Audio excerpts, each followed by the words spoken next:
Hi hello అందరికీ నమస్కారం. Welcome to our channel. నేను ఆదిత్య. స్థానిక సంస్థల ఎమ్మెల్సీ ఉప ఎన్నికలు వైజాగ్లో జరుగుతున్న సంగతి మన అందరికీ తెలిసిందే. ఈ ఎన్నికలకు గాను వైఎస్ఆర్సీపీ తరపున బొత్స సత్యనారాయణ గారు బరిలోకి దిగిన సంగతి కూడా మన అందరికీ తెలిసిందే. ఇకపోతే ఇప్పుడు బొత్స సత్యనారాయణ గారి నామినేషన్కి వైవి సుబ్బారెడ్డి డుమ్మా కొట్టారు. ఆయనతో పాటు మాజీ ఎంపీ సత్యనారాయణ గారు, అలాగే అవంతి శ్రీనివాస్ కూడా డుమ్మా కొట్టారు. వీళ్ళిద్దరూ వైవి సుబ్బారెడ్డికి చాలా సన్నిహితంగా ఉంటారు. మరి పార్టీ ఓటమి తర్వాత అంతర్గతంగా వాళ్ళకి పడట్లేదు, లేదా ఇంకా ఏదో ఉన్నాయి, ఇలాంటి చాలా అనుమానాలు అక్కడ ఇప్పుడు వినిపిస్తున్నాయి. స్వయాన ఆ పార్టీలో ఉన్నటువంటి కార్యకర్తలు గుసగుసలాడుతున్నటువంటి అంశాలు ఇవి. సో మరి నిజంగా వాస్తవానికి వీళ్ళకి పడట్లేదా, అసలు ఆ పార్టీలో ఏం జరుగుతుంది, ఇలాంటి ఎన్నో అంశాల గురించి తెలుసుకునే ప్రయత్నం చేద్దాం. సో ప్రస్తుతానికి మనతో పాటు స్టూడియోలో ఉన్నారు ప్రముఖ సీనియర్ జర్నలిస్ట్ దుర్గా వడ్లమణి గారు. సో మ్యామ్ని అడిగి మరిన్ని విషయాలు తెలుసుకుందాం. మ్యామ్ నమస్కారం. మ్యామ్ నమస్తే అండి. మ్యామ్, స్థానిక సంస్థల ఎమ్మెల్సీ ఉప ఎన్నిక వైజాగ్లో జరగబోతుంది, మనందరికీ తెలుసు. ఇప్పటికే వైఎస్ఆర్సీపీ నుంచి బొత్స సత్యనారాయణ గారు నామినేషన్ వేశారు, ఆయన బరిలో ఉన్నారు. సో మరి దీనికి వైవి సుబ్బారెడ్డి డుమ్మా కొట్టారు. దీని వెనకాల చాలా స్టోరీ ఉంది, వాళ్ళిద్దరికీ పడట్లేదు, ఈ అంతర్గత గొడవల వల్లే అసలు వైఎస్ఆర్సీపీ ఓటమి చెందింది, ఇలాంటి ఎన్నోవి తావిస్తూ ఉన్నాయి అనమాట. సో మరి అసలు దీని వెనకాల ఏం స్టోరీ ఉందంటారు మ్యామ్? మీరు చెప్పినట్టుగా బొత్స ఇవాళ నామినేషన్ వేశారు. ఎందుకంటే 13 నామినేషన్లో ఉపసంహరణ కాబట్టి ఇవాళ ఆయన వెళ్ళి వేస్తే ఆయనతో పాటు వారి మిసెస్ ఝాన్సీ గారు ఉన్నారు, తర్వాత ఇంకొక లేడీ వచ్చారు, ఒక 3-4 ఉన్నారు ఆయనతో పాటు.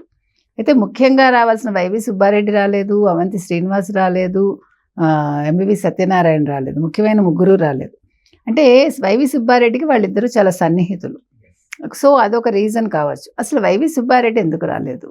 కలెక్టర్ ఆఫీస్ గేట్ వరకు వచ్చి ఆయన వెనక్కి వెళ్ళిపోయారు. ఇది ఇంకా చిత్రం కదా. అదే అందరికీ పార్టీ క్యాడర్ కూడా అర్థం కాల. అంటే మీరు చెప్పినట్టుగా మీరు ఇందాక ఒక మాట అన్నారు, సో అంతర్గతంగా వాళ్ళలో పడకపోవటం వల్లే పార్టీ ఓడిపోయిందని. అది 100% నిజం. ఇప్పుడు వైవి సుబ్బారెడ్డిది ఒక పార్టీ, ఎవరు విజయసాయి రెడ్డి ఒకటి, సరే సజ్జల చెప్పక్కర్లేదు, నిన్నటి వరకు సజ్జలదే హవా. అంతకుముందు ధనుంజయ రెడ్డి సజ్జలే ఏలారు మొత్తం. చెప్పాలంటే అసలు జగన్మోహన్ రెడ్డి దగ్గరికి వెళ్ళటానికి ఎంట్రీయే లేకుండా చేశారు. సో ఇన్ని రకాల మధ్య అసలు బొత్స నెగ్గుతాడా? ఒకటి. ఇప్పుడు బొత్స ఏమంటున్నాడు, 838 మంది ఉన్నారు క్యాండిడేట్స్, 300 కదా కూటమికి ఉన్నారు, 200 చిల్లర 300 చిల్లర వాళ్ళకున్నారు. సో ఇంత గ్యాప్ ఉన్నప్పుడు వాళ్ళు ఎలా నెగ్గుతారు? మరి గతంలో బొత్స ఓడిపోయారు, ఆ విషయం మర్చిపోతున్నాడు ఆయన. గతంలో ఇప్పుడు వైసీపీకి చెందిన వాళ్ళు ఓట్లు వేయకపోతే తెలుగుదేశం క్యాండిడేట్ ఎట్లా నెగ్గాడు? కాబట్టి కూటమి ఎలా నెగ్గుతుంది అనే దానికి మనం అది ఉదాహరణగా చెప్తున్నాం. ఇప్పుడు కూడా కూటమి ఎవరికి నిల్చోబెట్టినా, ఒకవేళ జనసేన క్యాండిడేట్ అయినా తెలుగుదేశం క్యాండిడేట్ అయినా ఎవరైనా సరే ఖచ్చితంగా కూటమి అభ్యర్థి అయితే నెగ్గుతారు. ఎందుకంటున్నామంటే ఇప్పుడు ఈ వైసీపీలో ఎవరైతే ఉన్నారో వాళ్ళలో చాలామంది తెలుగుదేశం వైపు కానీ జనసేన వైపు కానీ ఇష్టం ఉండేవాళ్ళు ఉంటారు. రెండోది, ఎవరైతే అధికారంలో ఉన్నారో వాళ్ళ వైపు వాళ్ళు ఆలోచిస్తారు. స్థానికంగా వాళ్ళ పనులు కావాలన్నా, లేదు స్థానికంగా వాళ్ళకి ఏదైనా చెలామణి చేసుకోవాలన్నా, వాళ్ళు ఈ పార్టీలో ఉన్నప్పటికీ ఇండైరెక్ట్గా అధికార పార్టీకి వాళ్ళు కొమ్ము కాస్తారు. అది ఎక్కడైనా జరుగుతుంది.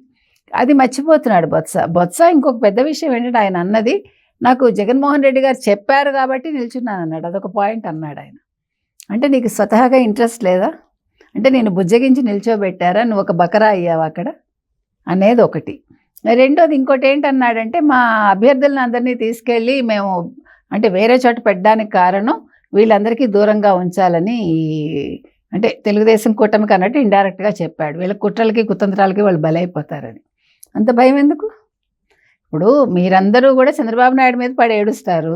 ఆ రోజు మీకు వైస్రాయిది అయితే మీకు తెలిసే ఉంటుంది, మీరు పుట్టారు లేదో నాకు తెలియదు. వైస్రాయిలో జరిగినప్పుడు 95లో చంద్రబాబు నాయుడిని అందరూ వెన్నుపోటని అన్నారు. మరి ఇది ఏమైనా పెద్ద ఎమ్మెల్యే ఎన్నిక, లేకపోతే ఎంపీ ఎన్నిక, లేకపోతే ఒక ముఖ్యమంత్రి ఎన్నిక కాదు కదా, స్థానిక ఎమ్మెల్సీ ఎన్నిక. అంటే ఎమ్మెల్సీని కూడా గెలిపించుకోవాలనే స్థితిలో ఈరోజు వైసీపీ ఉందా? జగన్మోహన్ రెడ్డి అంత భయపడిపోతున్నాడా?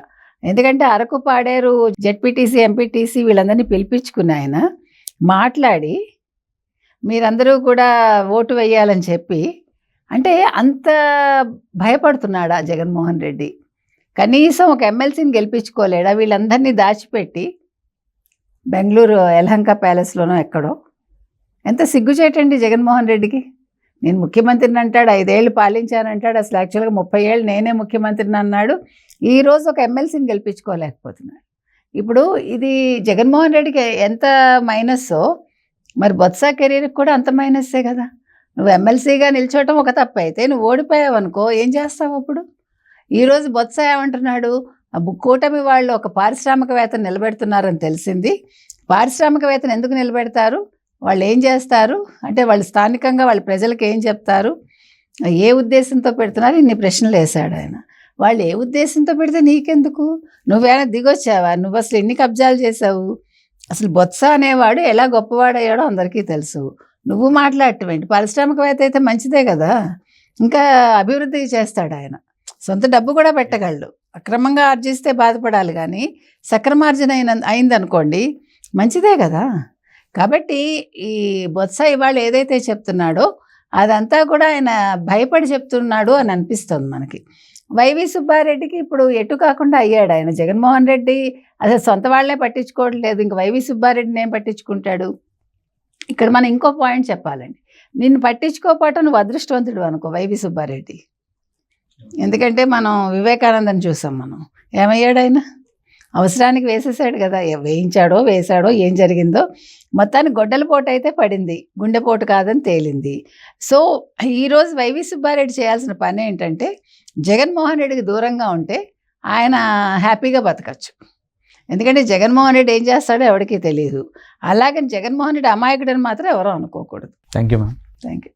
హాయ్ హలో అందరికీ నమస్కారం. Welcome to our channel. నేను ఆదిత్య.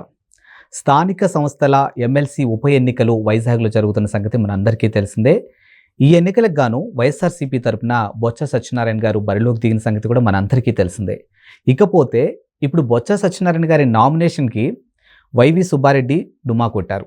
ఆయనతో పాటు మాజీ ఎంపీ సత్యనారాయణ గారు, అలాగే అవంతి శ్రీనివాస్ కూడా డుమ్మా కొట్టారు. వీళ్ళిద్దరూ వైవి సుబ్బారెడ్డికి చాలా సన్నిహితంగా ఉంటారు. మరి పార్టీ ఓటమి తర్వాత అంతర్గతంగా వాళ్ళకి పడట్లేదు, లేదా ఇంకా ఏదో ఉన్నాయి, ఇలాంటి చాలా అనుమానాలు అక్కడ ఇప్పుడు వినిపిస్తున్నాయి. స్వయాన ఆ పార్టీలో ఉన్నటువంటి కార్యకర్తలు గుసగుసలాడుతున్నటువంటి అంశాలు ఇవి. సో మరి నిజంగా వాస్తవానికి వీళ్ళకి పడట్లేదా, అసలు ఆ పార్టీలో ఏం జరుగుతుంది, ఇలాంటి ఎన్నో అంశాల గురించి తెలుసుకునే ప్రయత్నం చేద్దాం. సో ప్రస్తుతానికి మనతో పాటు స్టూడియోలో ఉన్నారు ప్రముఖ సీనియర్ జర్నలిస్ట్ దుర్గా వడ్లమణి గారు. సో మ్యామ్ని అడిగి మరిన్ని విషయాలు తెలుసుకుందాం. మ్యామ్ నమస్కారం. మ్యామ్ నమస్తే అండి. మ్యామ్, స్థానిక సంస్థల ఎమ్మెల్సీ ఉప ఎన్నిక వైజాగ్లో జరగబోతుంది, మనందరికీ తెలుసు. ఇప్పటికే వైఎస్ఆర్సీపీ నుంచి బొత్స సత్యనారాయణ గారు నామినేషన్ వేశారు, ఆయన బరిలో ఉన్నారు. సో మరి దీనికి వైవి సుబ్బారెడ్డి డుమ్మా కొట్టారు. దీని వెనకాల చాలా స్టోరీ ఉంది, వాళ్ళిద్దరికీ పడట్లేదు, ఈ అంతర్గత గొడవల వల్లే అసలు వైఎస్ఆర్సీపీ ఓటమి చెందింది, ఇలాంటి ఎన్నోవి తావిస్తూ ఉన్నాయి అనమాట. సో మరి అసలు దీని వెనకాల ఏం స్టోరీ ఉందంటారు మ్యామ్? మీరు చెప్పినట్టుగా బొత్స ఇవాళ నామినేషన్ వేశారు.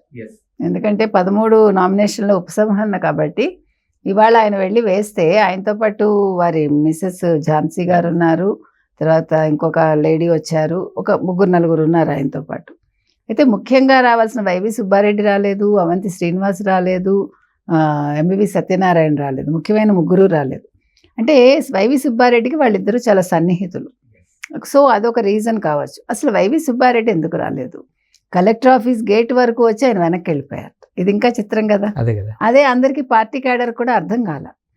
అంటే మీరు చెప్పినట్టుగా మీరు ఇందాక ఒక మాట అన్నారు, సో అంతర్గతంగా వాళ్ళలో పడకపోవటం వల్లే పార్టీ ఓడిపోయిందని.